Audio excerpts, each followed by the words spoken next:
Well, folks, hello and welcome back to the channel. We have got a fresh batch of cold cheese for you here. That's right, cold cheese is on the battlefield. That Eastern mixture faction that you don't always see because they don't have a ton of different units, so they do have some cool ones. These Colchian nobles with that cool wing design on their helmet. Definitely something that you remember when you play. I know in the last battle we had the Carthaginian Sacred Band, so eat your heart out, Carthaginian Sacred Band. The Colchian nobles do have that elite spear, and they have your 105 armor. Now, they do lack some of the attack, but still, again, eat your heart out there. There's the Colchian nobles. They also only are heavy. They're not listed as very heavy. They are up against the Boii, which is one of the barbarian power factions in terms of swords. But these ones, interestingly enough, have some axes here. Some Celtic warriors and axes in a front line. Then a mix of sword followers and Oathsworn in the back line. There are two Oathsworn, so this is going to be a very potent back line for the Boii. The Boii also have access to these heavy horse, which are simplistic in name, but quite effective in cost and performance. They really do pack a wallop in a prolonged melee, and honestly, they're pretty solid on the charge too, because most barbarian cavalry is. They tend to come in with a pretty high charge, regardless of whether they are shot cavalry. There are a couple of horse archers back here harassing the Boii. I like this pick. Up front, the Boii have 4 Celtic slingers as well, so that pretty well covers their army. The total number of heavy horse, by the way, was 4, it looks like. They do have a Levy Freeman back there assisting with defense. Up front, we have, looks like Eastern Archers. It's going to be 4 of those for Colchis. The Eastern Archers will crank out more damage in a shorter amount of time. They do not have shields, and they do not have the armor piercing that slingers do. So again, remember that is the trade-off between archers and slingers. The archers deal more damage more quickly, but less of it is armor piercing. We have Eastern Spearmen up front, 4 of those. Right behind them is some citizen cavalry, which I forgot Colchis even had access to. Not that that's something to be particularly excited about.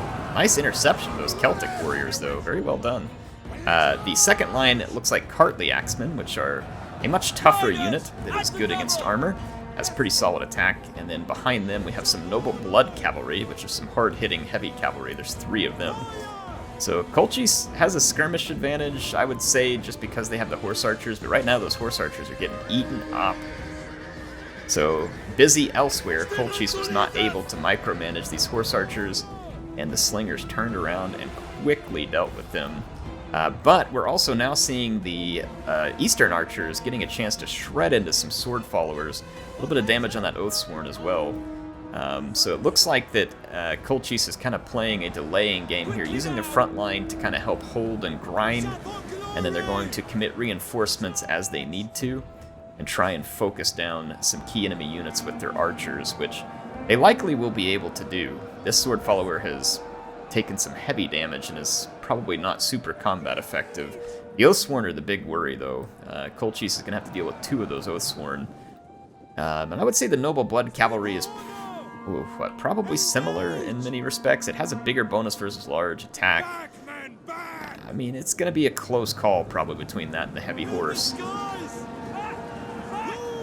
So I would say probably comparable, but the infantry advantage definitely should have been in the hands of the Boii. It's really going to depend on how much damage these archers can get done, and I see the archers now. Looks like they're hitting the unshielded flank of that sword follower, so they are going to quickly be made combat ineffective as well. So again, archers can put that damage in quickly. Some Noble Blood Cavalry making a beeline for the flank. Here comes some support from a heavy horse and a very awkward charge there against those Colchian nobles. Those nobles, they deal good AP. They're not going to have very good attack stats, but this Noble Blood Cavalry is going to support them there. Some Eastern Spearmen, so a Colchian noble there. So yeah, those nobles helped hold up the front line pretty nicely, to be honest. Let's check out this heavy horse versus, I don't know, the Noble Blood Cavalry's shellacking them right now. So I guess my initial thoughts on that were off, because the Noble Blood Cavalry is winning big. Though there are additional reinforcements headed that way on a frenzied charge. That's gonna hurt.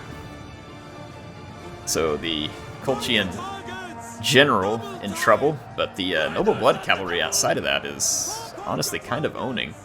And the Eastern Archers have not yet been challenged. They've got a good shot into this cavalry out here now, too, that had to double up against the superior Noble Blood Cavalry.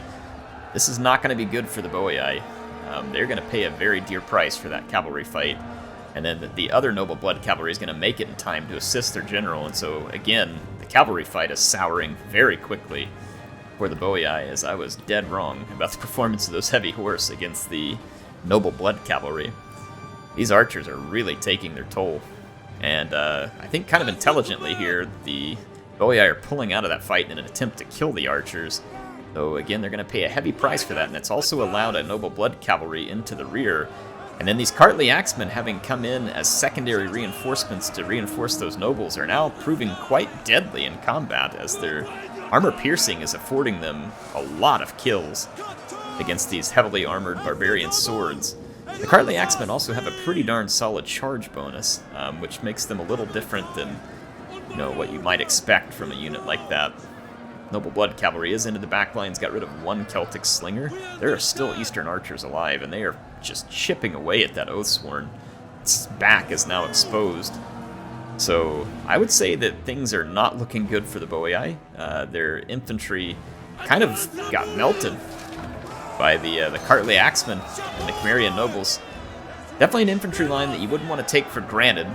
If you got a really good, clean, open charge against it, maybe even some cavalry damage or skirmish damage prior to it, I would expect the Boii could wrap it up. But remember that axes, like these Cartly Axemen, they'll get really good charges. They also have javelins, and then they deal a lot of armor piercing. So they can be a little bit confusing sometimes, because you'll see the damage on them being low, but 10 of it is armor piercing. So you know, it's just going to completely bypass the enemy armor, and that's a big deal up against a unit like an Oathsworn. Very big deal. So a clean victory there for Colchis. So interesting to see them going up against that. Neat build there by Hotel Soap and Butter Lancer. I mean, playing the Boii there, it's a tough loss in this case, but I mean, I had no idea. So honestly, I probably would have been in even worse shape, because I thought those heavy horse would perform well, and they honestly did not appear to be on quite the same level as the Noble Blood Cavalry. So that was an impressive performance from the Noble Blood Cavalry. And then the Eastern Archers also get some credit here, because they did help start to shred further into those cavalry fights and make up for the numbers. And then look at the Colchian nobles here, picking up a chevron each.